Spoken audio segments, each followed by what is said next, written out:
All right, let's talk about Marathon. I've spent about 10 hours in the alpha. I want to give my thoughts on it. You're going to see a really wide, varied opinion about people's experiences with the alpha, and mainly because of their perspectives. There's a portion of people who, play a lot of Destiny and mainly cover Destiny and are not really extraction shooter fans, and surprise, surprise, they didn't really enjoy it. There are some people who play a lot of Escape from Tarkov and more hardcore versions of extraction shooters who will probably find that this is quite watered down. This is much more of an entry point into extraction shooters, not as like hardcore as what they're used to. And then you have other people, a bunch of my friends who used to play Destiny. I could never convince them to play extraction shooters, and they gave it a shot and they kind of liked it. By the way, I do have a broken thumb, and please excuse the gameplay in the background. It's not me best. I can't press all the buttons. My perspective is this. I was a fan of extraction shooters a long time ago. I even made like a separate channel dedicated to Escape from Tarkov like 5 years ago. So I played Escape from Tarkov for like years. I've played every pretty much extraction shooter that's ever come out, including alphas and betas. I've played Delta Force, Grey Zone, The Cycle. I played another one where you play as a monster in a space station, and you verse other players. Like that one. Call of Duty, DMZ, lol. I've played all of them. I've never really got back into the genre since Escape from Tarkov, so that's kind of where I'm coming from. Obviously, I played 10 years of Destiny and have been very critical of Bungie in the past as well, so that's where my perspective is coming from. A lot of experience in extraction shooters and a relationship with Bungie and Destiny. Okay, cool. Let's start with the positives first. I actually do like the visual style, the aesthetics of the game. I enjoyed it more being in the game than I did seeing trailers and that kind of thing. So obviously outside areas don't look as good. I'll get to that in my criticisms, but the visual style overall, I like the look of the runners. I do like the look of the weapons too. The inside environments are really, really nice. I do like the color palette, but I do understand people are like, hey, it's too much for me, and that's fair. Look, it is very different from other extraction shooters. They're very brown, very grey. You can't see your targets. You can't see enemies. You're squinting to have a look at the bloody screen to see if there's like a person there. You're zooming in to see if you can get like a pixel of a headshot. So obviously very different from some other military style extraction shooters. I personally like it. Some people don't. The gunplay is very polished, what you expect from Bungie, and I probably would say, because I kind of felt like I was doing okay, maybe it was a bit too easy on mouse and keyboard, and I think I did see from the dev team they're going to walk back some of the magnetism on mouse, so I guess I'll see how that feels once that gets walked back, but, it felt like I was playing Destiny. A slower version of Destiny, but it felt like that. I am pretty impressed with the enemy AI. They are very threatening. I think that's what you need in extraction shooters. If you don't take them seriously, they will start wiping you out. If you're onto them quickly and you coordinate your team, you can dispatch them very easily. But it's like any game, a little bit like Dark Souls and From Software games is like, once you know how to deal with them, you can deal with them pretty easily. But if you turn your back on them, they sneak up on you, they can really get the jump on you, and you can actually go down pretty easily. I like the way the enemy AI is currently set up. There are not just robots, but there is some, they look like Hive and Flood, basically, these other aliens on the planets, and they will really mess you up too. So pretty happy with that. I've got some other criticisms about enemies in general, but we'll get to that later. Connection-wise, as you know, I am Australian. This was meant to be a North America thing only.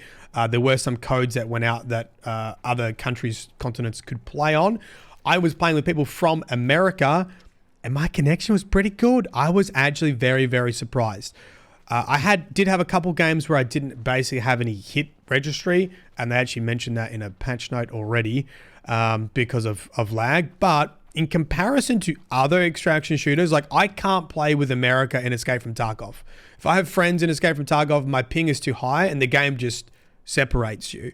So I was impressed with the connection and how it felt, and it was either working or not working. I had a couple games where it wasn't working and my bullets weren't registering, but every other game, I didn't notice a hell of a lot of lag, and that was pretty nice and pretty impressive for an alpha. The classes I like. they feel very, very familiar. Like one of the classes is pretty much a Destiny hunter. You go invis and smokes. You even got like a slam smoke bombs. You jump up in there and you slam down to the ground and create a smoke bomb and you go invis. I do think they all felt good. They all felt like they had a role in combat. Nearly every single combat scenario I got into, I felt like I could have done something. I could have got the res by throwing a smoke bomb down. I could have activated my recon with Blackbird. I could have done something to prolong the fight, to stay in the fight a bit longer. And the times that I did lose, I thought, oh, I should have used my shield, or I should have like repositioned with my boosters, So I thought they felt really good. I've only tried 3 out of the 4 classes. I think I haven't done glitch yet, but pretty happy with all the rest of them. They're not groundbreaking and they got to feel familiar, but they feel like they filled a role in combat. I think the loot is in a good space at the moment. There were multiple times where I was running solo and I was losing a lot and I was almost broke. Then I had to come back and then I had enough money to repurchase kits again. I think the balance with the value of loot and the factions where you buy stuff from and the black market where you buy gear from seems pretty on par.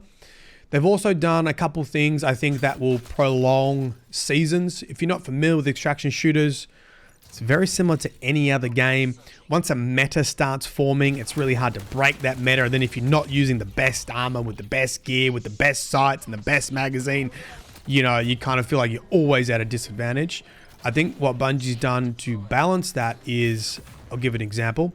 One of the factions, you can level up and you'll be able to buy a shield. Obviously, really important. You like an extra layer of a shield. Think about Apex Legends. You have like a white shield and then different rarities go up. And this allows you to purchase that. However, you can't just purchase it with like the currency. You've got to get other materials. So in other extraction games, often what you can do is just find a way to get rich and then just buy all the top gear and then you just go in and kick everyone's head in. I think the way that Bungie's combating sort of people running away with metas is that you still have to find other resources. So even though I have this shield unlocked now and I can purchase it, firstly, there's a limit on how many I can purchase. And secondly, it's not just money to purchase. I got to go find 2 other floozy Watsits out in the environment to actually purchase it. I think it's like, I don't even remember what it's called, like 5 carbon wires and 3 data lattices, right? So that will hopefully prolong a season, take people a little bit longer to get to like the meta gear and keep it more fun and exciting. For those who haven't played extraction shooters, it's usually the best time to jump in at the beginning of a wipe when everyone's got dog shit gear, because the fights go for longer and you get a little bit more playtime than when everyone's like one-shotting you with some juiced up sniper. Right. The build potential is another positive. I think this is probably a really big point of difference with Marathon. You have stats for your runner that you can kind of build into, or abilities for your runner that you can build into. A good example for this would be Blackbird essentially can ping targets. Like it has like a recon thing that goes out and identifies AI or players.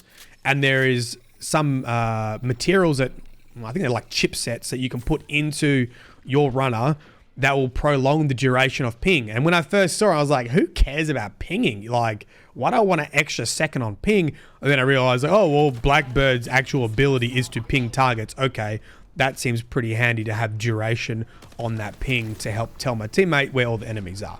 Okay, cool. So I think there's specific build potential with each of their runners and their abilities. You also have consumables on top of it. I don't think people are really tapping into how good consumables are yet. For example, there's like a cardio kick consumable, which reduces your stamina use, allows you to run way further than I thought it would allow you to do. So when you get into an engagement, you can pop that and be much better at repositioning. You also have this like debuff system, so someone can throw like a toxic nade and you get infected with like toxic stuff, and to really counteract it, you need to have like the antidote for that. And there's a couple of different like debuffs that are like that, which really change up somehow how fights can go, because if you have the debuff, you can deal with it pretty well. Or if you have the antidote, you can deal with it pretty well. If you don't, this thing just starts chunking your health away. So there's a couple of things you need to think about when you go into like making a build and fighting other combatants, and they all kind of work together with the mod system as well. I think I need a little bit more time to see like how easy is it to get a build, how easy is it to hold on to a build, and how powerful are they. From what I found, a couple of decent mods on my weapon were making quite a big impact to my engagements, so that was pretty good. So hopefully it's not something like you spend a long time making a build and you don't really feel it. At this stage, a little bit longer, but I think the build potential is probably the greatest like point of difference from other military shooters. I think the stamina system is well adjusted. I saw some people saying it's rubbish. I need to be able to run for a bit longer. I think if you're familiar with extraction shooters and you played a lot in the past, this game is very fast paced compared to every other extraction shooter. I think it's in a good spot at the moment. Basically, if you're out of position, you will get punished. You have, you know, a couple of abilities that you can use before you're on cooldown. So for example, the Titan looking runner, Locus, can do like a sprint and a shoulder charge Titan, basically, which if you use both of them together, you'll pretty much be out of stamina. However, you can cover a huge distance. So you can push out a little bit, and then if you get caught, I often would boost back behind cover, but then I'll be like low on stamina, right? So it's not intended for you to just zoom around the entire map, because then you do just get Apex Legends. You might as well just make a different game altogether. I think it's in a pretty good place at the moment, especially when you combine it with using consumables to buff up your stamina, and then you actually have some other upgrades to also help out with your stamina. So I think it's fun. Like I said, it is a faster paced extraction game. Once again, I saw reviews, people saying they didn't get into any fights. I played for about 10 hours, and I think I had maybe 2 games where we didn't fight other players. Nearly every game we fought at least one team. I would say probably in most games we fought 2 teams. One at the beginning and one towards extraction. So you do get into a lot of fights in this. It is a faster paced extraction than something like Escape from Tarkov, which has bigger maps. You can lay in a grassed area for 45 minutes before you're moving off. Okay, cool. They are the positives. Let's look at some negatives, some criticisms of the game. I think anyone who's watched any streams would probably say the outside textures need a little bit more love. They don't quite look finished yet. Inside looks great. I really like the inside, very Clovis Bray. I enjoy it. Outside textures needs a bit of work. Solo and duo queues are non-existent, so you can fill your crew to have random players on your team. The issue with that is I did 10 hours of this and I only had one person on the microphone. And the only other person on the microphone started insulting me.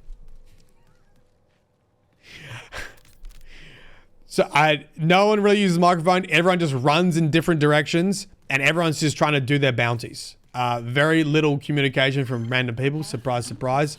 Not every game is like that. I mean, it takes a while to form a community around like working together and that kind of stuff. But forming randoms was really not beneficial when I actually turned that off.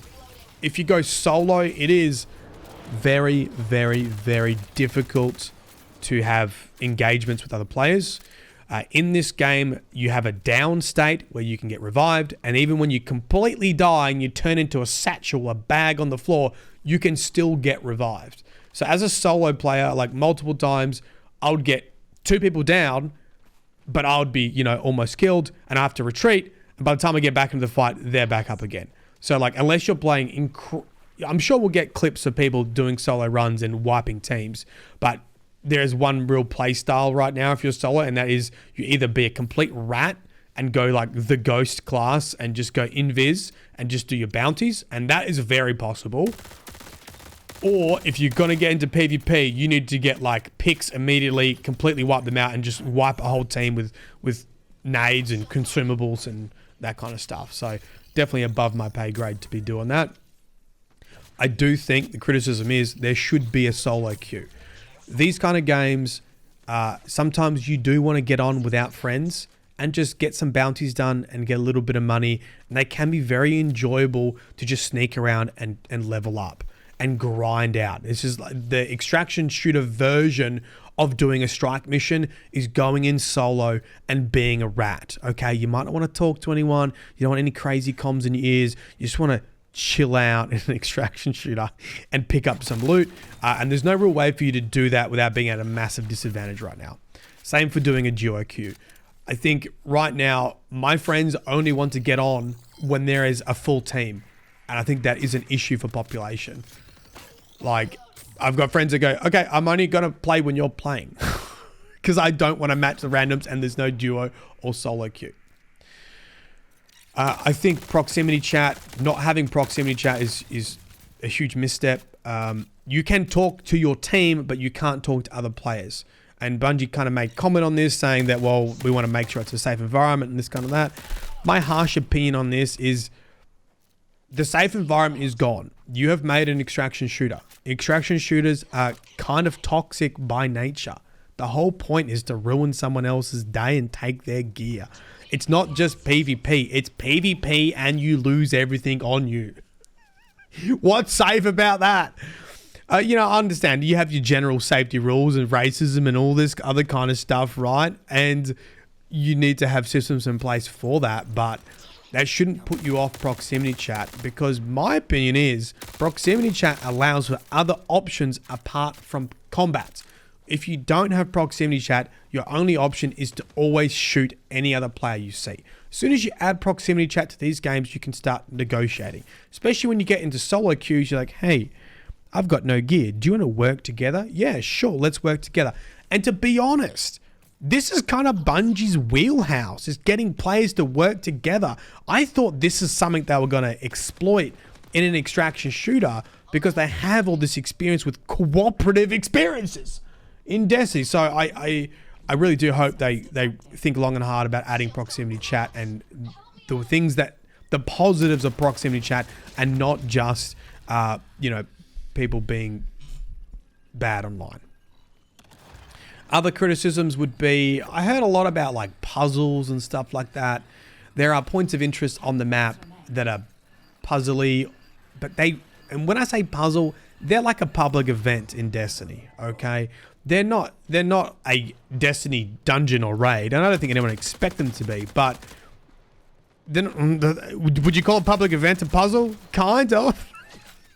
You gotta shoot the walker's legs, right? So they're that level of complexity. They're okay. There's something to do as you go through, but it's nothing crazy. And I feel like some people are really talking up the puzzles. Maybe I haven't seen all the puzzles yet, but one puzzle was just matching numbers on a terminal. You find a 551, and then you find another one that says 551, and it gives you a new number. Then you find another terminal, and you just go through like that. I hope they will add some more complex puzzles as we go along. But by far, my biggest criticism of this game is it's just a safe extraction shooter. It follows the blueprint of every other extraction shooter that has come out since Escape from Tarkov. You have vendors who give you contracts. You go complete your contracts. That levels up your vendors. They then offer you better weapons. You gear up, you go into a space, you kill players, you kill NPCs, you get gear, and you get out. It is the most basic of blueprints for an extraction shooter that there has ever been. And not only that, it has removed, I guess, the hardcore extraction elements. For example, like Tarkov doesn't have hit markers. You have to reload every bullet individually into magazines. Guns have 20 to 50 attachments on them. Marathon is not that. You have 4 attachments per weapon. You have hit markers, like you've been down, hitting other players. You get text on screen saying that they've been downed. So you have a lot of things that are like baby's first extraction shooter. Like this is not a hardcore extraction shooter. And I think for me, and the reason why this is a criticism for me is, I do hold Bungie to a higher standard, and whether that's fair or not, I don't know. Maybe you agree. I think Halo was groundbreaking. I think Halo was groundbreaking for the industry, for the gaming industry, for PvP, for sci-fi, for storytelling, for first-person shooters. Like, it did a lot of things for that time. Destiny was a game I didn't know I wanted until they made it. I didn't realize I could enjoy loot and shooters to that extent. Like for me, loot and shooters was Borderlands, and I didn't really see the appeal of it. I didn't want to play Borderlands. And then all of a sudden, Destiny came along and had these MMO aspects to it, this sci-fi nature to it, raids and dungeons and things to work towards and work together with. And all of a sudden, I've made from lifelong friends from Destiny and a career. I don't think Marathon's not that at the moment. Marathon is not groundbreaking. It is a pretty solid foundation of a very safe extraction shooter that I hope they will build more upon. But I don't see the Bungie magic yet. And I think that is a pretty big criticism of the game. Are there any points of difference? There are some. I think the sci-fi setting is a big point of difference because it's not a military shooter. And we know that we're going to see some SVIT, some compilers, which are from the first game. Go watch my original videos on Marathon, which look very cool. We can get some aliens going on. The 4 are nowhere to be seen at this stage. I don't know if I like the Roblox AI, the robots. I don't know. I love the look of the runners. I like the look of the indoor environments. I don't know if I'm a huge fan of the Roblox AI. I think I probably would have preferred the 4 or something like that. And I do hope, apart from the SVIT, that they double down on going into the sci-fi aspects, because that is a point of difference for this game. I think the other point of difference is a console experience that has that Bungie polish. I think at the moment you could probably only play Call of Duty DMZ on console and get an extraction experience. So the people that I've been talking to that do like it have been people that have been unwilling to really try extraction shooters previously, and they've played it, and this has been their first extraction shooter, and they've really enjoyed it because of that, because of some of that Bungie polish and on console. That's it. There's not many points of difference. It's like a console experience and the sci-fi setting, right? The framework's there, but I need to see more, especially for the price points. I think there are also some big unknowns with the game. The end game we don't know about. We know a little bit that we should be able to board the Marathon, which is a giant ship, holds 25,000 civilians. I think it's 25,000. It's a lot of people. I have to watch my lore video. And that it's going to be a very low survival rate if you go into there, and you're going to need to take your best gear for that. So maybe you'll be making your build to go into, the Marathon. But once again, this is not groundbreaking for extraction shooters. This exists in Escape from Tarkov. It's called Labs. It's like a super juiced arena. There are bigger, better AI there. They've got the best loot there. All the cheaters go there to cheat because it's got the best loot. So that's not groundbreaking yet either. The other big unknown is how a season plays out. I think they've got it right when it comes to the loot, and I hope it doesn't get too sweaty towards the end of a season. It's funny because a lot of people who don't play extraction shooters are like, I hate the idea of a wipe. But most people who have played extraction shooters will say the beginning of a season is always the best because everyone is on an even playing field, and you don't get the absolute people like me, the YouTube degenerates that have been playing 8 hours a day and have all the time in the world to grind all the contracts and get a distinct advantage over you, the dad, the mum with 6 jobs, 4 cats, 3 consoles. Lastly, the big unknown is cosmetics and microtransactions and how that's going to play out. I think that's going to be a really big turnoff for a lot of people. The price point is already a big turnoff, and there has to be cosmetics that are distinct that you earn by playing the game. Just has to be. Otherwise, because a lot of people are also saying, okay, maybe I'll give this a shot, but what am I doing? What am I working towards? And they've got to have that option in there. If the scale is skewed too far towards you just buy the best looking stuff, then this is not going to have much staying power in its current state. There you go. Overall, I had a good time. I had a good time playing with friends. I had a good time getting people who aren't into extraction shooters into extraction shooters. But I do have a lot of concerns. I think is a bit of an uphill battle to add in the Bungie magic, to add in those points of difference to get people to play this that maybe wouldn't try this genre out. Okay, That's it. If you'd like to support the channel, you can also leave a comment. You can leave the word marathon. As usual, it's been a pleasure. This is Myelin Games. Peace. By the way, I'm going to play some more Oblivion on stream. God damn, that's a good game. All right, bye-bye.